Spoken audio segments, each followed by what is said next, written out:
Spiderman সিনেমায় কাজ করেছে একজন বাংলাদেশি। যে মুভিটা গোটা দুনিয়া জুড়ে আলোচনার কেন্দ্রবিন্দু, তার কেন্দ্রে এক বাংলাদেশির নাম যতটা গর্বের ততটাই বিস্ময়ের। কিন্তু কিভাবে আর কে এই বাংলাদেশি? তার নাম ওয়াহিদ ইবনে রেজা। বাংলাদেশ প্রকৌশল বিশ্ববিদ্যালয় বুয়েট থেকে মেকানিক্যাল ইঞ্জিনিয়ারিং পড়া একজন তরুণ। স্বপ্ন ছিল সিনেমার জগতে কাজ করার। সেই স্বপ্নের টানে তিনি পাড়ি জমান কানাডায়। কিন্তু পথটা মোটেও সহজ ছিল না। একবার নয়, দুইবার নয়, টানা ৮৪টি স্টুডিও তাকে ফিরিয়ে দিয়েছিল।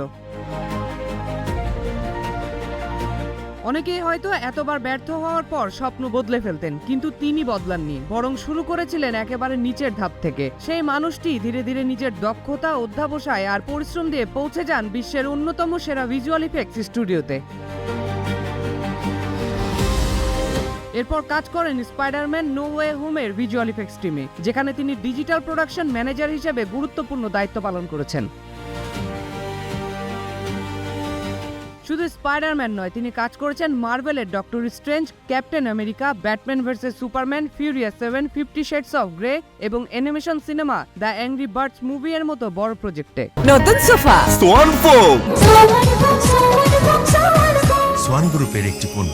এমনকি জনপ্রিয় সিরিজ গেম অফ থ্রোনস এর ভিজুয়াল ইফেক্টস টিমেও কাজ করেছেন তিনি। তবে ওয়াহিদের গল্প শুধু একটি হলিউড সিনেমায় কাজ করার গল্প নয়, এটি একটি স্বপ্ন দেখার গল্প। আজ আমরা যখন হলিউডের বিশাল পর্দায় অবিশ্বাস্য সব দৃশ্য দেখি, তখন মনে রাখা উচিত সেই জাদুর পেছনে কাজ করা ব্যক্তির তালিকায় রয়েছে বাংলাদেশের একজন। ওয়াহিদ ইবনে রেজা প্রমাণ করেছেন, প্রতিভা যদি থাকে আর স্বপ্নের প্রতি বিশ্বাস অটুট থাকে, তাহলে বাংলাদেশের একজন তরুণও পৌঁছে যেতে পারেন হলিউডের সবচেয়ে বড় মঞ্চে। জুবাইর ইনাম, নিউজ 24।